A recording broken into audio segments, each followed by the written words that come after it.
Why are we on this planet? What is our role over here?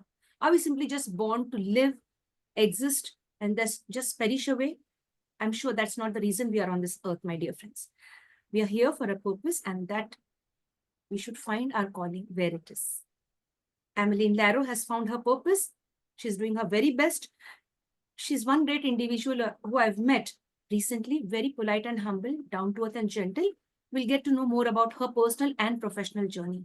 She's focused on gender equality. She would love to focus on women's rights and as well as focus on equality everywhere. She would love to see peace and justice across all domains. We're happy to have her presence over here. She's joining us all the way from the Philippines. We'll get to know more about her journey. We'll say hello to her, welcome her, and get to know more about her life and what we can learn from her. Hello, ma'am, and welcome to the session. Thank you so much for being here with us. Yeah, good evening from the Philippines. And thank you for inviting me here. And I am glad to join your program from the city of Ormoc in Visayas region in the Philippines. It's an island in Visayas because we are 7,000, almost 600 islands. So basically, we are an archipelago. So that's it. Tumayong gabi, we say. Thank you, ma'am. Thank you for sharing that. Thank you very much. And it's a pleasure to have you here. And I like the positivity that you have. You have something very positive about you where we could connect, we could bond. You have no ego, what I come across, like I've been speaking to you for quite a few times. I've come to know that you're a very down-to-earth person where people can connect with you. This is how you can have a mass reach out. When you have no ego, you wish good for everyone, irrespective of gender. You would love to see everyone in the right place for the right reasons. Ma'am, I go ahead and share your profile and we begin the session. Thank you, dear. So, dear friends, it's time now to introduce our guest in an official way. I would like to share her profile in an official way. So, give me a moment to take and share ma'am's profile. As I earlier mentioned, we have our guest with us. She is Emmeline Laro. She is a multifaceted professional encompassing roles as a social worker, an educator, a researcher, and a great advocate for gender equality. I love this when people speak about gender equality because many of us, irrespective of gender, have faced it in the wrong way. Like we've not been treated rightly in many different aspects. It could be personal or professional, etc. Her extensive travels have taken her across the Philippines and to various other countries, including Canada, Kazakhstan, Sri Lanka, South Korea, the United States, and Germany, where she has dedicated a lot of hard work and efforts to address gender issues and women's issues. Her expertise lies in the areas of women's and girls' rights, as well as the plights of refugees. I love this, the plights of refugees and the internally displaced persons. I'd love to know more about the refugees and the internally displaced persons. When you talk of refugees and internally displaced persons, it's gender neutral. No, there is no gender over there like women's rights or girls' rights. It's like neutral for everyone. So let's see what ma'am has to share about it. She also holds notable distinctions, including being a Community Solutions Fellow through the US Department of State and an Asian gender trainer via the Korean Institute of Gender Equality, Promotion and Education, and a fellow of the International Sustainability, let me put that right, and a fellow of the International Sustainability Academy in Hamburg, Germany, for her project that is Teach for Gender Equality. This is really nice. There's so much more to add to ma'am's profile. I mean, if I share ma'am's profile from my end, it will take at least half an hour. It's vast. So let's get talking and understanding. Let's begin the discussion and have a wonderful conversation with our guest. She's none other than Miss Emmeline Laro. So we'll get to know more about Miss Emmeline Laro now as to what has inspired her to do what she is doing today. Thank you so much for being here, Emmeline. It's really nice to have you here. The first thing that I'd love to ask you is, you are into this field of creating gender equality. If you can explain to our guests, what is gender equality according to you and from the experiences you had? Okay.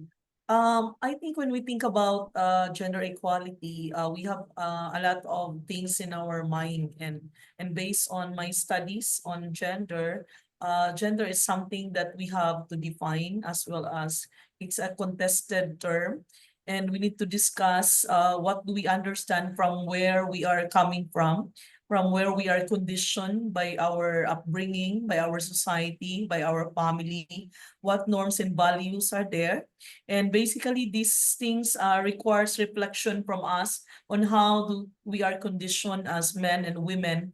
And when we think about equality, it differs in one society to another.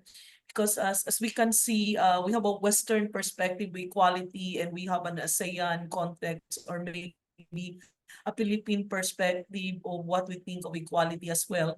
Although there are common ideas like we say there's fairness, there's equity, common access. But then contextually, the context of gender equality needs to be redefined by society itself to have a better understanding. When can we say that a man and a woman has had equal access to opportunities or education or policies in society? So this, I think, the way I perceive, based on my studies on gender, because I am not so conditioned by a Western perspective myself, I try to, through a lot of reflection, come to terms with understanding about a perspective from the ground, from people I've met, from Muslim or ethnic cultures, or from different cultures and background. And I'm trying to understand like what they're trying to point out to me and their perspective of equality, and in a sense of that. So it, for me, that's a bigger perspective. And I have to tell you that looking from my parents have this different kind of relation, because my mother worked outside the home. She's just the one looking for a livelihood, while my father was the one in the house, because he has his what they call these medical conditions before. So they have a very non-conventional gender roles that they play. And I think I was not wondering if there's an equality or not, because there's not much problems with the way they relate to one another. So that is also brought me up to a bigger perspective about gender equality. So I said it's something that we have to redefine. We have to share our perspectives. Where are we coming from? And that try to take a look on how do we see both sides, or even other sides, because I also recognize the presence of other gender, not only men and women, but I say there are other gender, especially in our context in the Philippines. So, yeah. Yes, dear. Thank you, ma'am. Thank you so much for sharing that. That's really nice. Now, what I'd really like to know at the start itself, you're connected with refugees. Now, I'd like to know what kind of work are you doing with the refugees? What is your role with regard to the sufferings of the refugees? Because you see now the war that has escalated in different regions. So, in what way is it the war refugees, or is it something else? Can you just give us a briefing about that, please? Okay. I think my first fellowship program, which I applied for, was in the US. I'm a community solutions fellow assigned in Minnesota, USA.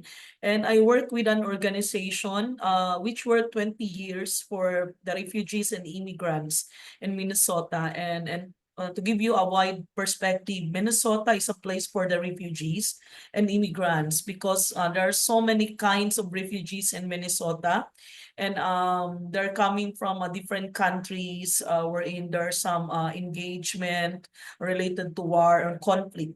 So I was there for like almost 4 months. I was working with the group of refugees, women and girls and immigrants, and it's more on handling case management and basically helping an organization how to handle cases of refugees, because there's no, in a technical perspective, there is no clear guidelines on how do we manage cases of refugees.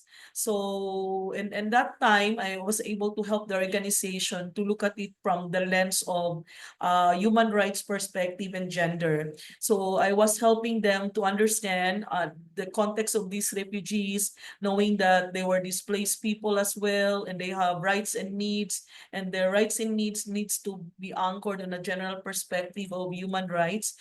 And so, yeah, that this is my basically my work there in that organization, developing case management, and I turn over that a manual with them, and as well as helping them to connect with services related to social work, and also helping them with trainings, capacity building, and some other things.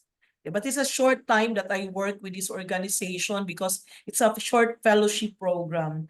My work prior to that is displacement, internal displacement. So I just brought my experience with internal displacement into the work with refugees. But I have to tell you that working with refugees is a big, what do you call this, area of practice that we have to look into a social worker in. And I can say there's many things I need to learn from these people, from women or different sectors of refugees. And it's an area, a big area of, for me, even a big, it's like a science as well, working with a refugee community. So yeah. Thank you, dear. Thank you for sharing that, Amlene.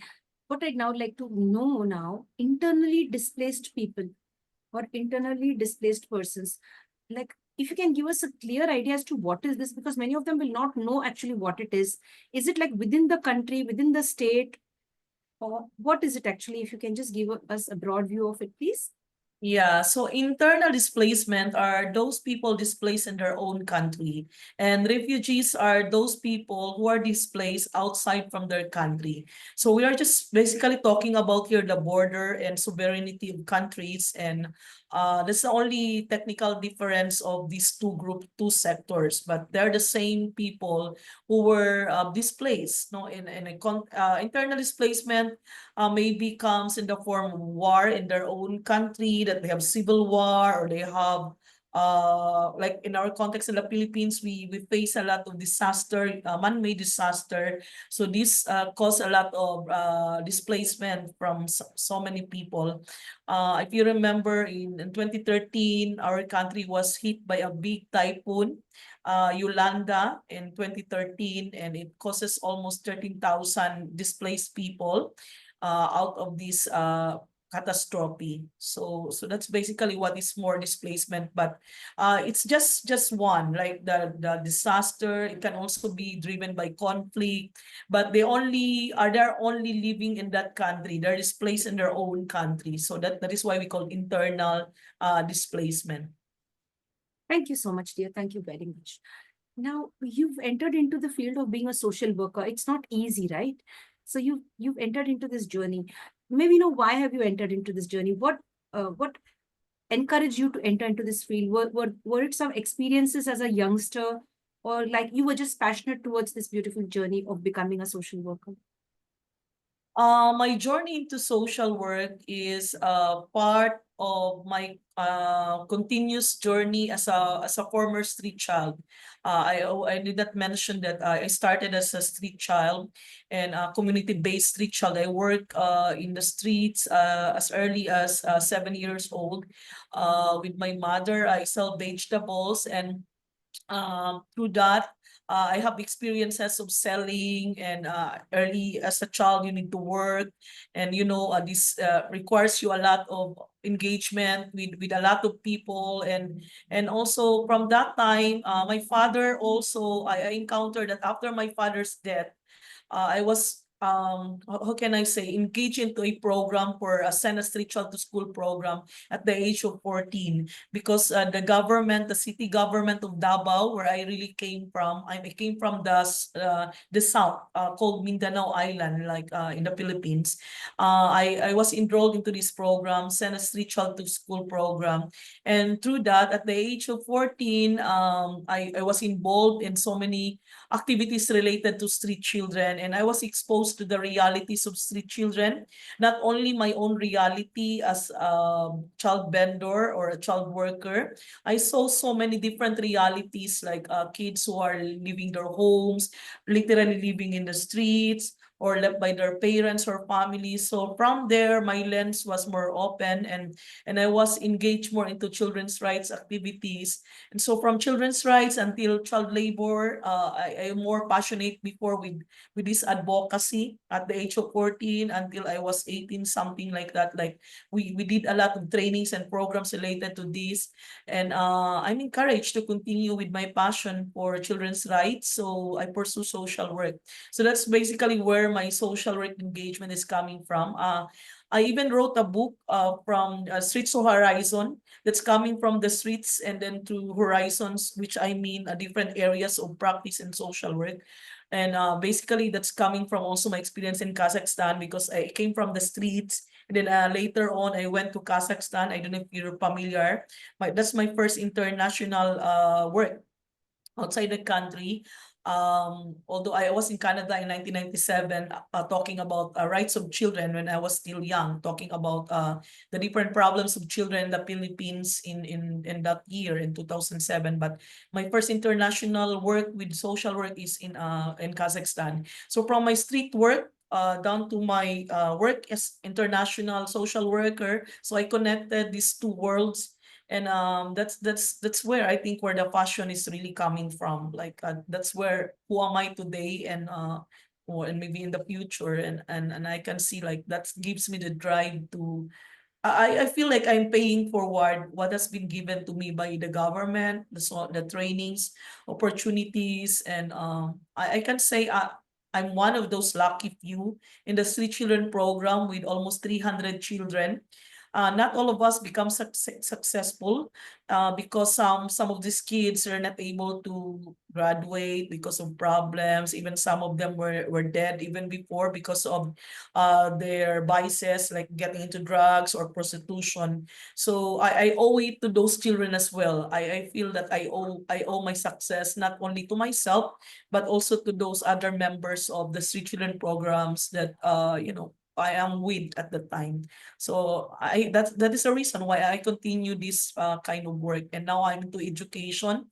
I tried to open a social work program in a south area of Mindanao before in 2019, and after 5 years, 6 years rather, I will now start to work with another college and another new social work program. So I try to plant more seeds of social work in this country, I can say, like to bring more people to engage into this kind of job. Thank you so much, Amreen, for sharing that. Thank you very much. Now, if somebody would like to be in your shoes, someone would like to be the next Amreen Laro, what is the easiest way to reach where you are today? Oh, that's a tough question. Um, well, I honestly I don't think of myself like someone exceptional. I have to be honest with that. Like I do not think of that most of the time. What I think of is that I have this calling or journey that is unique for myself. And I think I just hear the call and I just responded to it. And I have this kind of perspective, like to be who am I, or to pass it to the next generation. I think it was just easy. Like you just need to follow what is in your heart, like what do you really want to do, and what kind of life you would like to live for a short moment. Because I know, I don't know, at the age of 14, after my father's death with cancer, I think I come to terms with the reality of life, because I'm helping my father during that time, and I saw the horrible part of cancer. I mean, I understand life is short at that age, so I have to decide what kind of things I want to do in my very short life. And so to be able to come to that perspective, I think will give an idea of who do you want to be, what do you want to be. It may not be like to be like me, but it to be become who they really are. So I always tell my students, like, you have to know what you really want, because if you really do not know what you want, then you do not know how do you spend your time. Like it's a short life to live, and sometimes we take it, we take it so how can I say, we misuse the time. We do not know how to spend it well, and how to plan how what we visualize of this life. So yeah, I think you have to visualize and also create some vision, and that really helps me as well to guide me. So my vision for myself is like a flowing water. That's how I visualize myself. So I just flow as a water, and the water actually nourish the soil or the community or whatsoever. So that's how I view it. Thanks for sharing that, dear.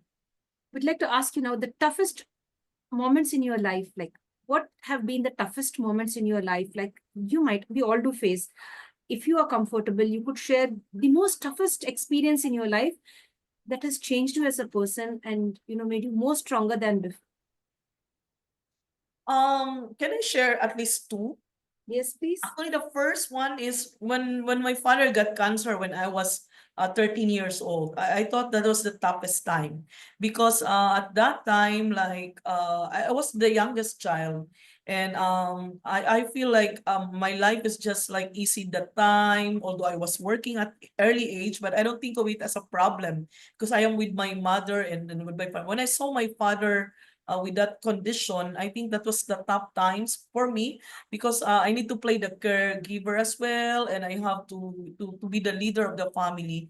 So I get over it at I think after his death, like I thought like I was stronger, but then came another time, and that's the COVID time in 2020 when my sister she died I think in August of the year 2020. Then my mother passed away in the same year in December. So two important people in my life, they passed away in the same year. And it was COVID time. I don't know, COVID is such a very difficult time. I think although the I know death is a reality, but death in times of COVID is different in a regular, I mean, I can say like regular time, because at that time like you don't have access to a lot of things, and you need to be in hurry, and so many things you're not allowed to do because making them like the usual burial funeral that you can give to pay respect to those people that you love. You cannot do that during COVID times.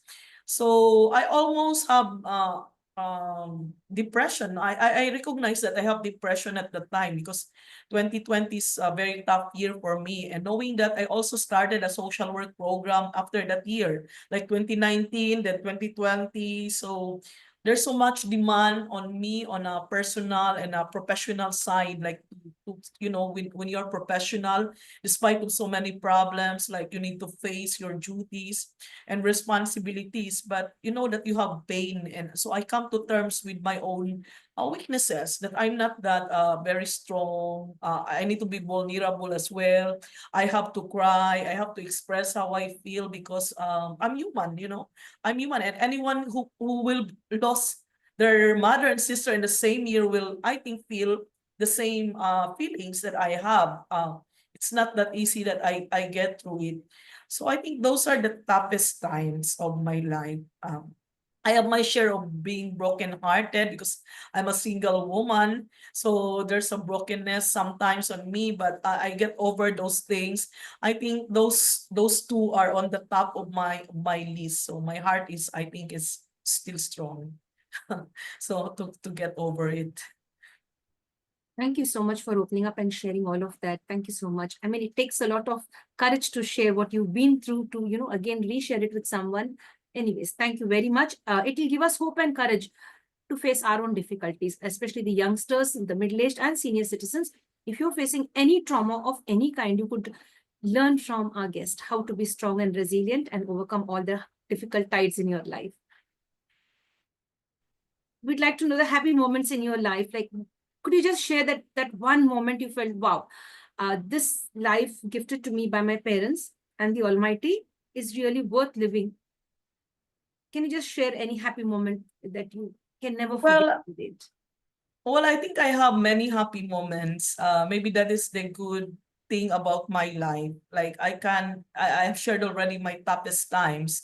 Um, what can I say? Like, to be honest, like this life gives me also so much because I've traveled a lot of countries. I traveled almost 20 countries, and that is why I wrote in Mir magazine. It's every month. I publish an article about countries which I visited. Hopefully, I can visit India someday because I was never been to India. I've been to Sri Lanka. So I think the travels I have, and usually these are travel sponsored during conferences or fellowship programs or international engagement. And I think I'm lucky enough to have opportunities like this. And of course, I am very happy and proud at those moments. So there are so many times that God have showered me blessings. That is why also I feel like I need to pay forward to my students or to give better service to, like if I give trainings or I give like this one is a free talk, or also we need to share what we know, what we learn from a lot of people, not only in my country but globally, because I feel like there's so much blessing also flows into me, and I cannot count also how many times, like I think there's a rule of reciprocity in the universe. Like I believe in that. Like if you give and you love and you share, it also goes back as well to you. So yeah, so there's so many times. I cannot think more. But of course, my happiest moments is with the time that my when I was still a child, like we were very poor. Actually, I consider myself really coming from very poor family, but we are very happy with my family as well. So those times. Yes, dear. Thank you so much for sharing that, ma'am. We'd now learn, I'm sorry, let me put this right. We would like to know about Teach for Gender Equality. This is your project. It's connected Yeah. with Hamburg, Germany, if I'm not mistaken. Like, if you can enlighten us about your project. I mean, who are you teaching? Who are the children coming forward? Who are the students coming forward? What is the age group? Like, is it open to everyone to join you on this mission of creating gender equality? Okay, so Teach for Gender Equality is a project which I developed with the International Sustainability Academy. It is situated in Hamburg, Germany.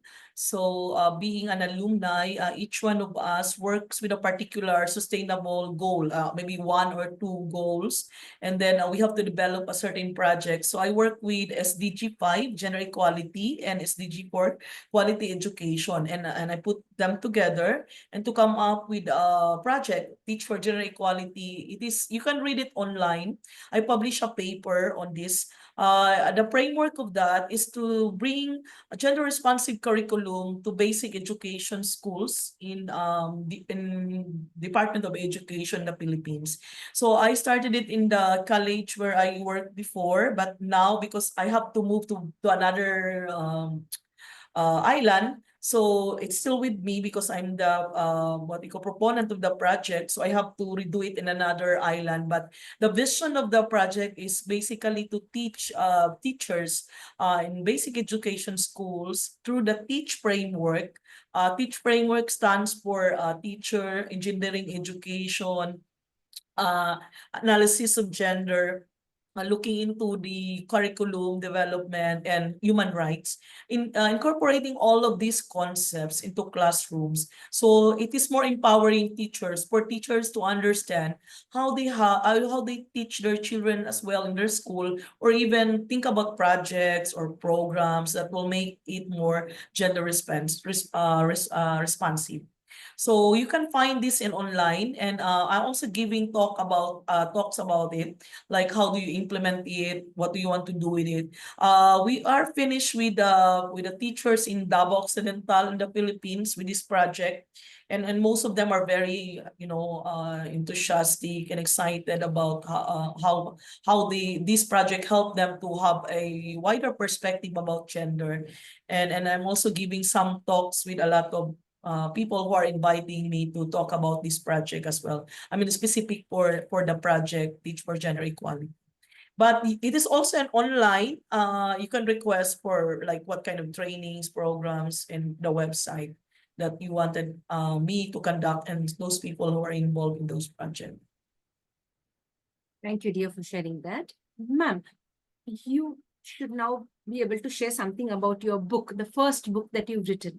right? I'd love to know about the first book that you've written. That is Streets to Horizon, Horizons, if I'm not mistaken, Streets to Horizons, from street education to global education was published, right? And it's Yeah. available on Amazon. Like, when did you write it? And what's the reason behind what you've written? If you can just give us another big briefing about it. Can, Yeah. I was in Kazakhstan in 2004 and 5. And in Kazakhstan, it has a 9 months winter. It's a very harsh winter. And I came from a country without winter. So my passion during that time is to write my journals on my engagement in Kazakhstan. So it's basically a story about how I worked there, because it's after the Soviet Union time. We helped Kazakhstan to rebuild the country, help people to engage in social services. Basically, it's a two world, like from a communist and a democratic country coming together. My lens is basically from a democratic country, since we are colonized by the US and we have democracy and it's in a principle of government. And so this is the lens I have, and coming from a street child as well. So I put it in that book, like how did it turn out that I came to Kazakhstan, and how do I view my experience in Kazakhstan during the time. And so it's an encounter of myself. Even I question my own values, because you are in a different culture. So it's the culture of Russian and Kazakhs are two interesting culture that, if you're a foreigner, it's really confusing. Like, what are they doing? Like, what they're presenting to me. The language is so difficult to pronounce it. It's so difficult. The culture as well, because they're not as talkative and as open as we are. The way we communicate, they're very close in their feelings and emotions. So I try to unfold these stories in that book. I sent it to my friends in Kazakhstan, as well as some of my Russian friends, and they were laughing and they were telling me like, oh, we did not know that you feel this way during that time, like you're handling it well. But they do not see the difficulties, the challenges I have as a social worker from a country which is really a very open country. And when you are in Kazakhstan, it's like a journey into a different culture, a different world. So I put it all together. I mix these two worlds together, from a street child to a social worker, from an educator to an international like volunteer. So many perspectives are there. And as a woman myself, I think it is also a source of the reason why I continue my gender studies, because I saw also a lot of challenges globally in my experience in Kazakhstan for 1 year. So basically, so the rest is you have to read in that book if you are interested. You can find it in Amazon. yes, dear. Now, see, you started your journey as a little street kid and you have reached till here. That is really amazing. So many street kids have taken the wrong path. Some have fallen into drugs, some into prostitution, and some into, extreme poverty. I mean, you are like a lotus, you know. That's what I can say, like, because it's like, make me think. There are so many people who have such a lot of privileges and they don't make it in the right way. And you being a little street kid, you've seen the difficulties in life, you did not give up, and you have risen to a social worker and to an international figure now, as an icon now. That's really wonderful.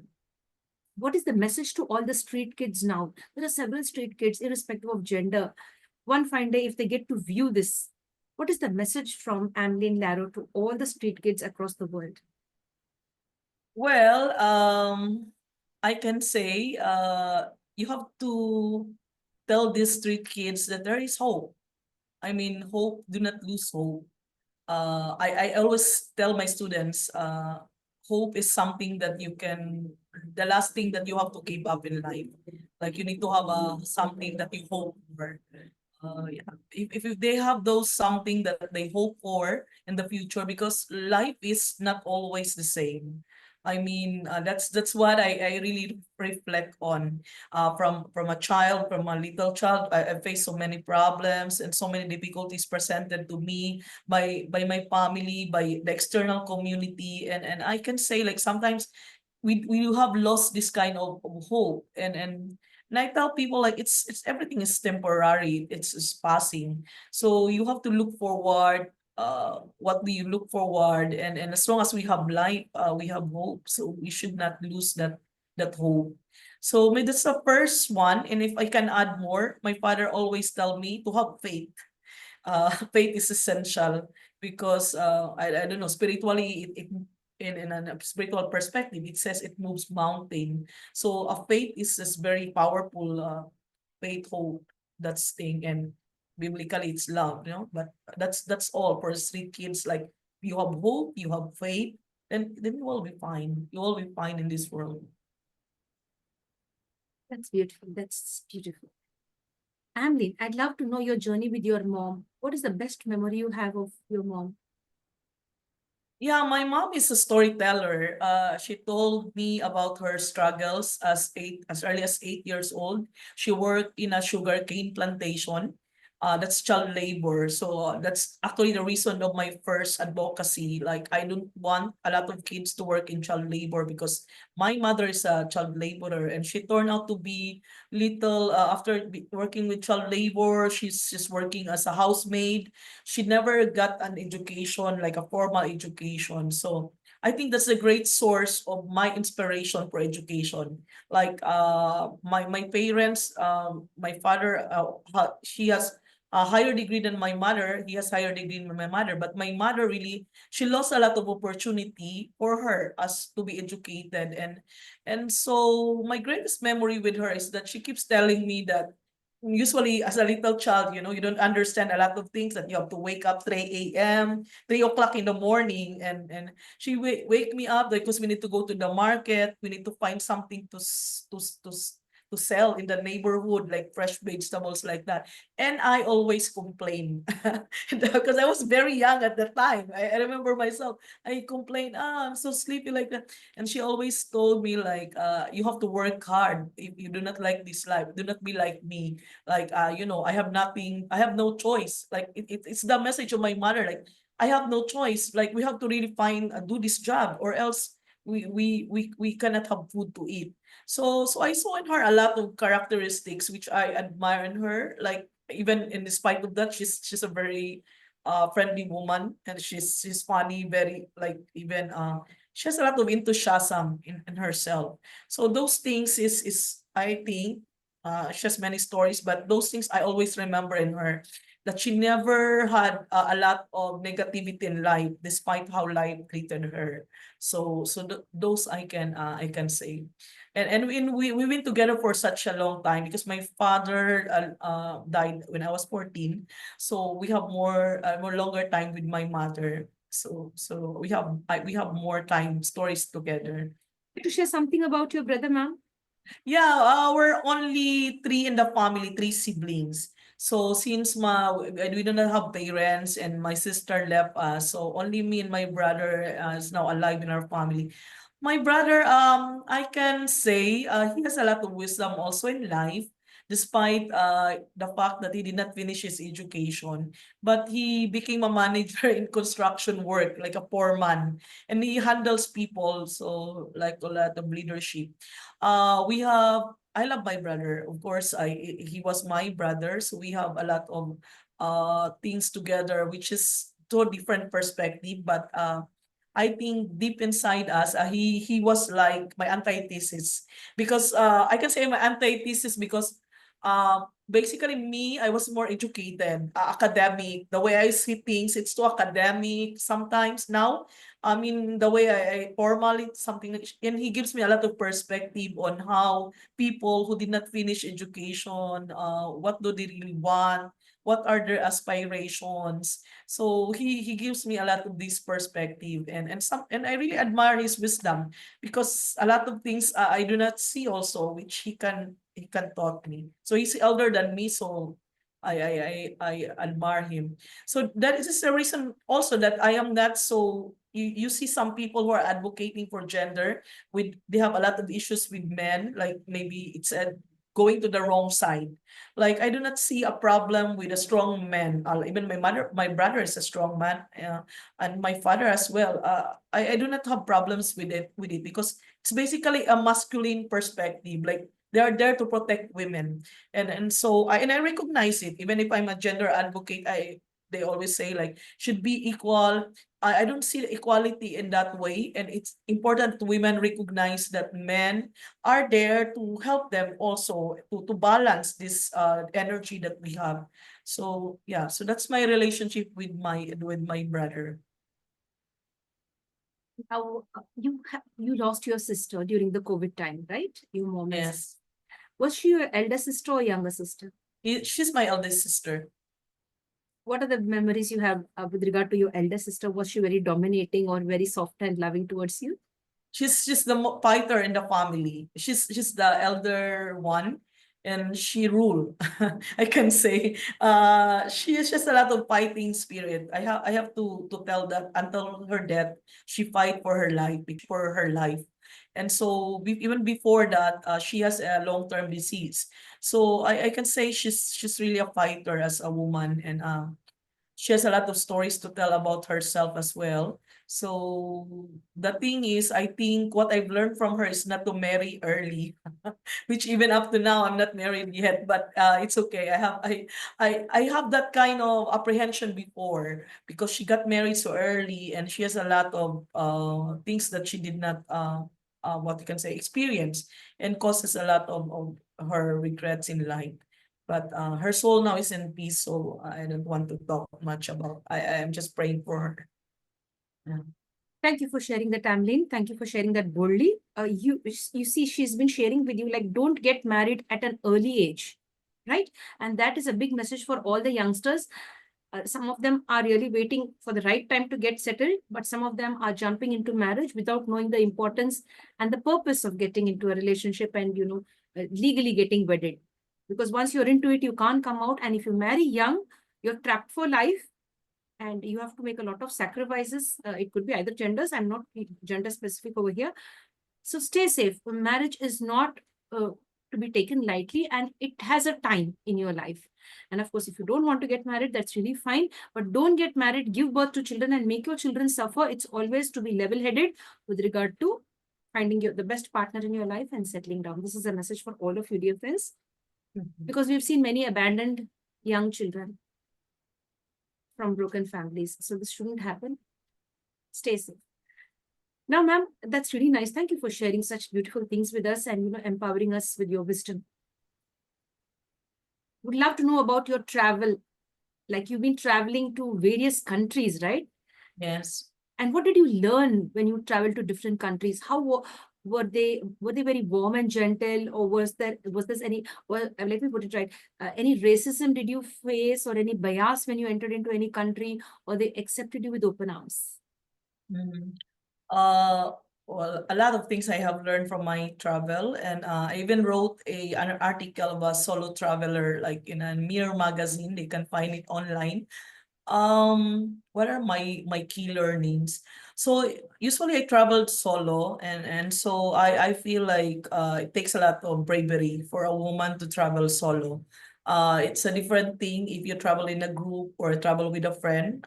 Solo traveler, it's really some kind of risk involved as well, because knowing, especially if you travel in other countries, you expose yourself to a lot of things alone, and you have to face it alone. But one thing I've learned is it makes me stronger as a person. Like I feel like I have more competency in as a traveler. This is for me like my own perspective. Like I've gained more strengths on this travel, and I have a lot of reflections too.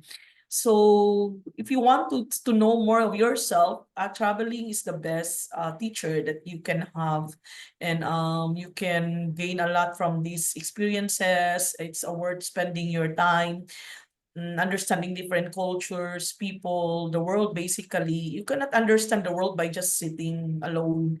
I mean, it's not enough that you are just reading beyond those books or beyond those printed words we can see now, or even those photos we can see in the internet. I think there's still no substitute for being hands-on or being real in that country, because each country, I think, will teach you, even if you come back to that country again, because I experienced that. I came back to Europe also many, like sometimes, and it's a different experience. Like you validated your own experience, so you are able to check your biases, and it makes you more tolerant of the world, the different people in the world. You come to understand where these people are coming from, so you're culturally competent. That's basically the competency I'm talking about. You're culturally competent as a person. So yeah, so those are the rest they can read in Mirror Magazine, because I posted it online.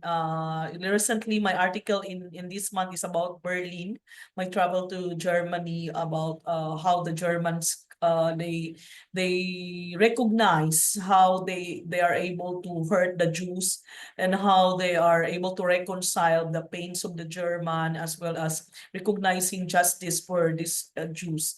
So those things, and it's not enough. Like so many countries taught me so many things, their history, their culture. It's very enriching experience. Yes, dear. Family. Now, financial crisis is one very important thing in an individual's life, irrespective of gender. In what way your work, either it could be through writings or the social work that you're doing or the teaching that you're doing or the projects that you're connected with, in what way are you able, you and your team and the people connected with you are able to help people to earn a decent livelihood? Um, I'm not so engaged with livelihood because I am into social work. We're separating these two worlds. But I study entrepreneurship as well in Germany, and startup. I don't know if you heard this word, like startup, like putting value to the things that you do. And so that's what I believe in. Like we are taught to value our expertise, our education, and what we can bring to the table, and we can sell ourselves, our expertise on this. So that's more what I can share with people. Like if they want to gain money or resource from their talent, they have to also work for it. Like how they can give value to their expertise. So I give more trainings and seminars related to gender social work, and I put of course price on it, like for also for my own what they call gains, because I also pursue my PhD and I have to sustain myself. And so of course this not comes for free as well. I mean this engagement, the education, and the travels that you have. So what message I can give, just to find the value and worth that you have, and you can put price on it. And I think even not you, people will really see the importance of your value, and they will really give you also what is due to you. You will be given the expected worth for you, for your talent. That's what I believe.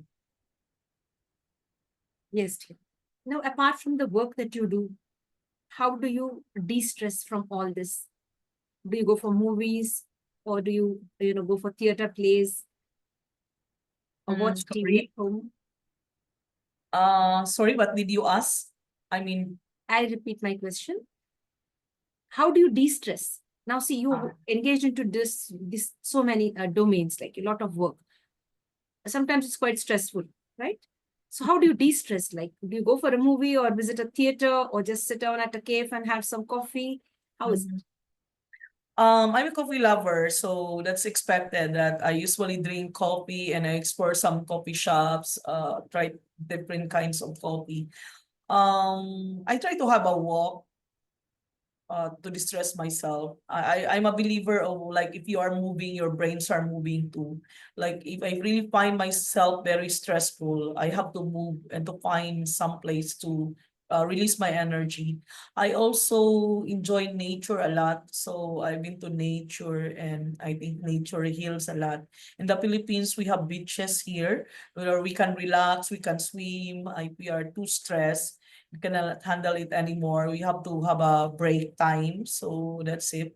And I think I think maybe because I am writing, so I'm not so easily stressed. Because when you're writing, you're able to express everything. It's not that like we call you process everything, and it's very therapeutic to write feelings, emotions, and everything, and to come to terms with all of this. So what can I say, my regular activity before, I used to have a lot of what they call these swimming activities, but now because since I am in the academe, so it's like walking, going to shops or malls, so very mortal things to do, and also reading, so those things. The thing is, I'm not separating my work from usually my work from the things that I love. Like I am not stressing much myself. I mean, that's maybe the less stress that I have, because the things that I do, like writing, reading, talking, I mean, these are not difficult. I mean, I'm not giving my stress on this. So yeah, so I have less stress on that. But of course, I'm humans with a lot of burdens and work and responsibilities.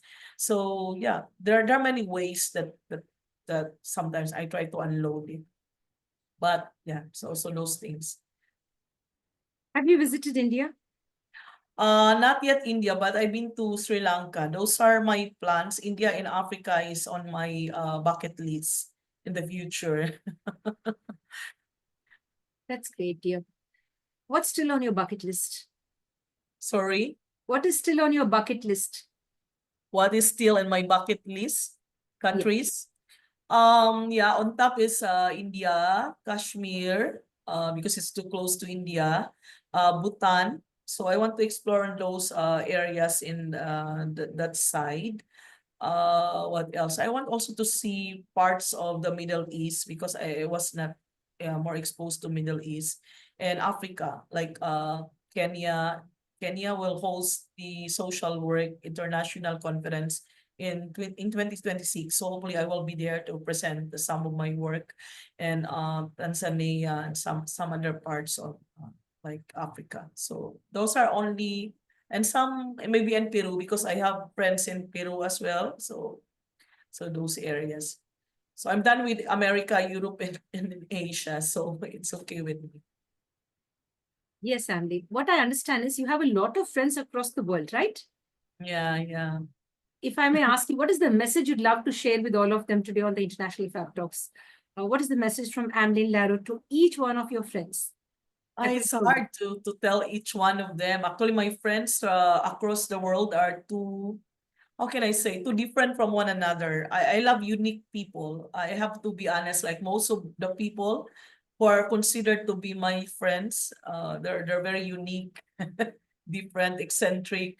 I love people who are not thinking the same with me, because that's really interesting for me. Like they have different perspectives, so we can share different perspectives and views.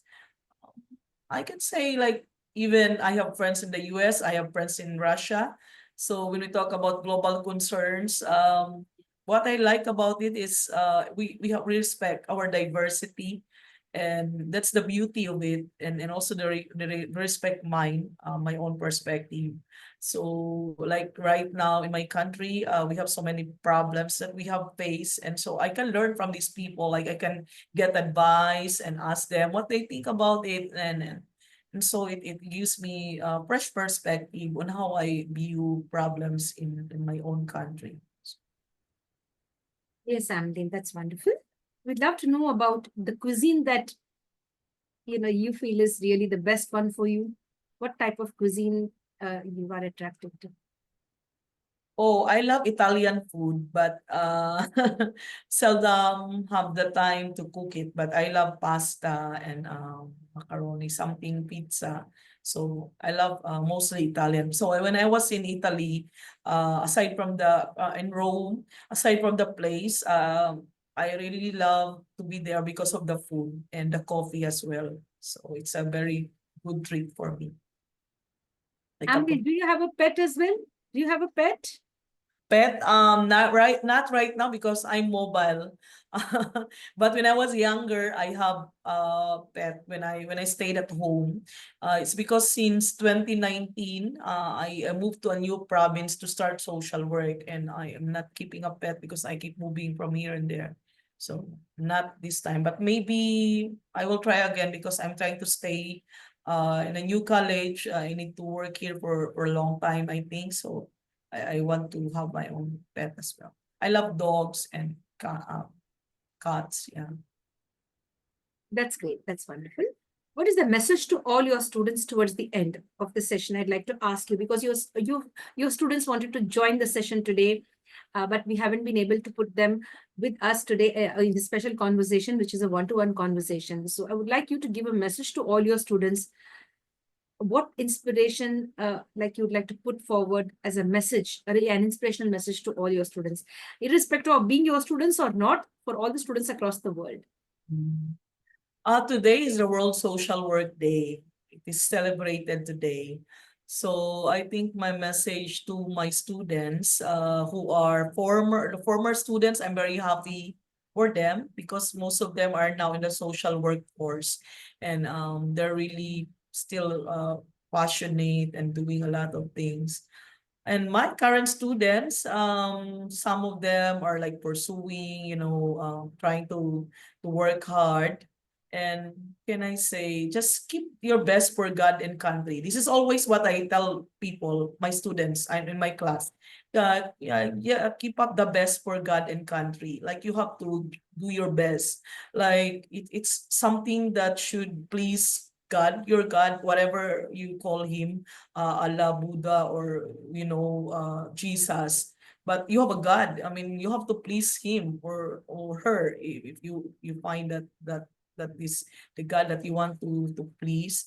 And as well as it should be good as well for your country because our country needs also to find benefit from your talent, from the learnings, from the knowledge that we have. We should also serve our country. So those things, I want them to consider it. I mean, of course, the self comes with it. I mean, it's an expression of the self as well. But with this perspective, like you have God and you have country that you have to serve, like you will not go wrong with it. Like, of course, God first. I mean, it is not debatable that it's God, and an expression of God is to serve the country. So that's how I see it. Thank you, dear. Thank you so much for sharing all of that. Towards the end, we'd like you to give us 3 gifts in the form of the first 3 words that come to your mind. What are those first 3 positive words that come to your mind? Is a gift for us. Okay, I will go with the 3 C's. I keep this in my mind. I think it's commitment, character, and care. So 3 words. Thank you so much, Ramdeen. It was a wonderful time getting to know you as a person. I mean, your profile speaks volumes of you, but meeting you in person and getting to know you is really another level of, interaction with you. Getting to know you as a person is really a wonderful thing. I really like your nature, which is very soft, down to earth, adjustable, accommodating. That's really nice because you've been through a lot. You know what life is and you know how to take it forward. And I'm sure this will teach others also to be more humble, more passionate, and more kinder to others.